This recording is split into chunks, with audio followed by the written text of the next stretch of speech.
नहमदुहु व नुसल्ली अला रसूलिहिल करीम अम्मा बाद फ़अऊज़ु बिल्लाहि मिनश शैतानिर रजीम बिस्मिल्लाहिर रहमानिर रहीम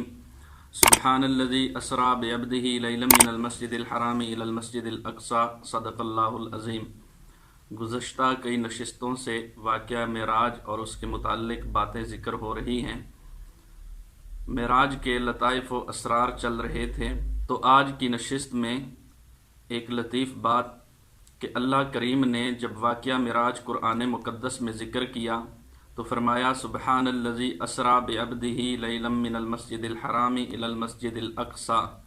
इस मकाम पे अल्लाह करीम ने इमामुल अंबिया सल्लल्लाहु अलैहि वसल्लम की सिफ़त अब्दियत को ज़िक्र किया, सिर्फ रिसालत को ज़िक्र नहीं किया, इसलिए कि इस मकाम के मुनासिब ही सिफ़त अब्दियत थी,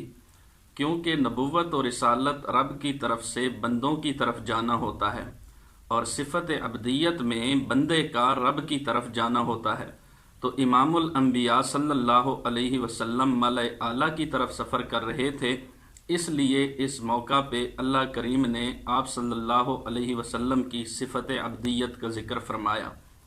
नंबर 2, बाज़ सीरत निगार फरमाते हैं इमामुल अंबिया सल्लल्लाहु अलैहि वसल्लम की सिफ़त अब्दियत का ज़िक्र अल्लाह करीम ने इसलिए फरमाया कि नाक़िसुल अक़ल और कोताह फ़हम इमामुल अंबिया सल्लल्लाहु अलैहि वसल्लम को इस अज़ीमुश्शान मोजज़ा की वजह से नसारा की तरह खुदा कहना शुरू न कर दें। तो सिफ़त अब्दियत ज़िक्र करके फरमा दिया कि इमामुल अंबिया सल्लल्लाहु अलैहि वसल्लम इस अज़ीमुश्शान मोजज़ा के बावजूद भी खुदा नहीं हैं, वो अल्लाह के नबी हैं, अल्लाह के बंदे हैं। नंबर 3,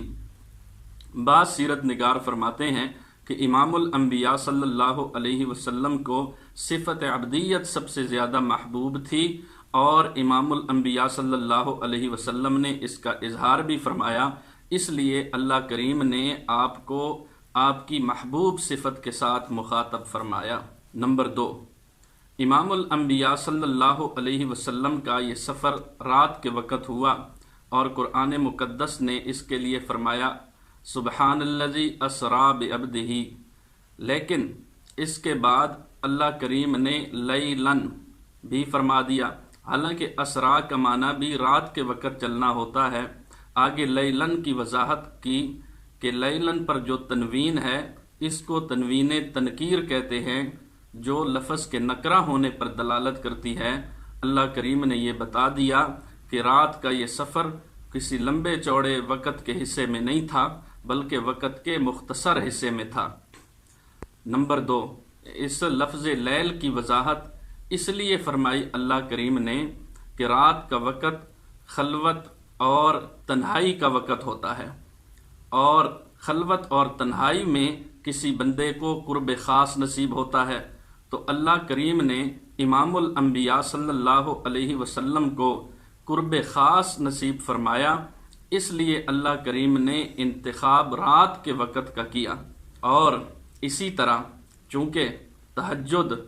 क़ियामुल लैल में बंदे को कुर्ब ख़ास नसीब होता है, इसलिए इसका वक़्त भी रात है, जबकि दिन को भी नवाफिल होते हैं, लेकिन ज़्यादा फजीलत रात के नवाफिल की इसलिए बयान की कि रात का वक़्त तन्हाई और खलवत का होता है आम तौर पर, और तन्हाई और खलवत में बंदे को कुर्ब ख़ास मिलता है, इसलिए अल्लाह करीम ने इमामुल अंबिया सल्लल्लाहु अलैहि वसल्लम के लिए इस सफ़र में रात के वक़्त का इंतखाब फरमाया। नंबर 3, इमामुल अंबिया सल्लल्लाहु अलैहि वसल्लम को अल्लाह करीम ने आसमानी सफ़र से पहले जो ज़मीनी सफ़र करवाया, वो सफ़र मस्जिद हराम से मस्जिद अक़सा तक था। इस सफ़र में हिकमत ये थी कि चूँकि ये मस्जिद अक़सा बहुत ज़्यादा अंबिया का मस्कन रहा है, तो अल्लाह करीम ने इमामुल अंबिया सल्लल्लाहु अलैहि वसल्लम को इस मकाम तक पहुँचाया ताकि ये बात ज़ाहिर हो जाए लोगों पर कि इमामुल अंबिया सल्लल्लाहु अलैहि वसल्लम में वो तमाम फ़ज़ाइल व कमाल जमा हैं, आपसे पहले अंबिया में मौजूद थे। नंबर 2, मस्जिद अक़सा तक सफ़र इसलिए करवाया कि उम्मत पर यह वाज़े करना था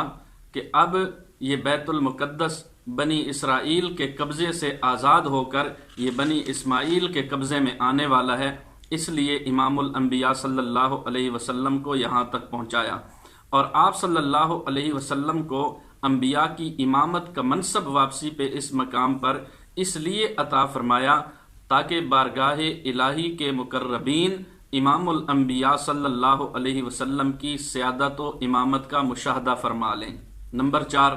امام الانبیاء صلی اللہ علیہ وسلم نے جب انبیاء کو امامت کرائی تو آپ صلی اللہ علیہ وسلم نے نماز میں سورۃ الفاتحہ پڑھی، بقیہ انبیاء خاموشی سے سنتے رہے، کیونکہ بقیہ انبیاء پہ تو سورۃ الفاتحہ نازل بھی نہیں ہوئی تھی، اور قرآن مقدس کا حکم ہے وَإِذَا قُرِئَ الْقُرْآنُ فَاسْتَمِعُوا لَهُ وَأَنصِتُوا لَعَلَّكُمْ تُرْحَمُونَ، جب قرآن مقدس پڑھا جائے تو تم توجہ سے اس کو سنو اور خاموش رہو تاکہ تم پر رحم کیا جائے۔ تو امام الانبیاء صلی اللہ علیہ وسلم نے سورۃ الفاتحہ پڑھی، بقیہ انبیاء خاموش رہے، تو اس وجہ سے امام اعظم امام ابو حنیفہ رحمہ اللہ نے قرات خلف الامام کو ناجائز قرار دیا ہے، اور یہ فقہی مسئلہ اخذ کیا ہے کہ امام کے پیچھے مقتدی کو کسی قسم کی قرات کرنا جائز نہیں۔ 5ویں بات، امام الانبیاء صلی اللہ علیہ وسلم نے انبیاء کو یہ جو امامت کروائی تو یہ کون سی نماز تھی؟ اس میں 2 قول ملتے ہیں۔ نمبر 1، یہ نماز فجر کی نماز تھی۔ نمبر 2، یہ نفل نماز تھی۔ دوسرا قول راجح ہے، اس لیے کہ امام الانبیاء صلی اللہ علیہ وسلم رات کے وقت نماز عشاء پڑھ کر اپنے بستر استراحت پر تشریف فرما تھے، جبریل نے اٹھایا، یہ لمبا چوڑا سفر کروایا، اور پھر فجر سے پہلے پہلے رات کے انتہائی مختصر حصے میں مکہ معظمہ میں پہنچایا، اور امام الانبیاء صلی اللہ علیہ وسلم نے مکہ معظمہ میں فجر کی نماز پڑھی۔ تو معلوم ہوا یہ عشاء اور فجر کے درمیان نماز تھی، تو یہ نفل نماز تھی، فجر کی نماز نہیں تھی۔ مزید انشاءاللہ لطائف و اسرار آئندہ کی نشستوں میں۔